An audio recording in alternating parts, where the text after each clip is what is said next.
So here we have two log equations. We look at the first one.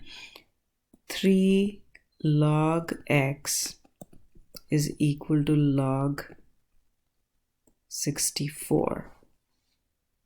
So remember that there are two types of log equations. One that can be written in the form log of something equals log of something else. And then we cancel the logs and we write it as the two quantities being equal. And that's the one-to-one property. And the other is if we have log of a function of x to the base b equals a, then that is equal to b to the a, and that's another type of log equation. So let's look at the first one. It looks like we could convert it to the form log of something equals log of something. If we could do that, then the logs cancel off and we equate the two numbers here, and that's the one-to-one property of the log function. So before we write it in the form log of something equals log of something else, this is what we're trying to get. We need to move this up using the third property of logs. Log of x cubed, remember, is 3 log x.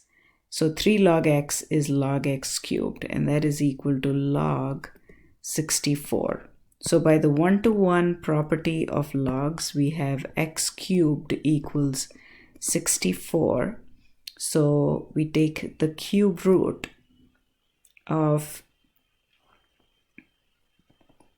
x, and then the cube root of 64. 64 can be written as 4 cubed. 4 4s are 16, 16 4s are 64. So notice that the cube root is the same as 4 cubed to the 1/3, which is equal to 4 to the 3 times 1/3. The 3 and the 3 get cancelled. So x is equal to 4. We can plug it back into the equation to check if it's a valid solution. Now the next one is, so that's the second problem, 2 log of x minus 1 equals log of 5. Now notice that this also can be written as log of something equals log of something else. If we can somehow put it in that form, then it becomes easy to solve.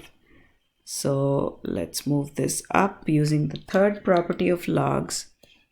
Log of x minus 1 the whole squared, remember, is equal to 2 log x. So 2 log x, x minus 1 is log of x minus 1 the whole squared, is equal to log of 5. Remember, the one-to-one property says if this is true, then x minus 1 the whole squared has to equal 5. How do we solve this equation? We take square roots on both sides, plus or minus 5, x minus 1, and that is equal to x is 1.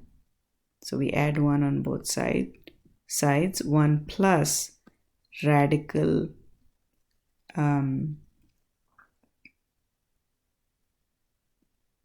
5, or 1 minus radical 5. So it would be 1 plus or minus radical 5.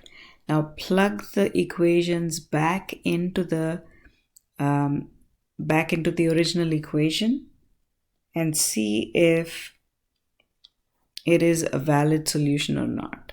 So log, remember that log of a negative number is undefined. If we get a situation where we are plugging in a solution to get log of a negative number and it's undefined, then that number cannot be a solution.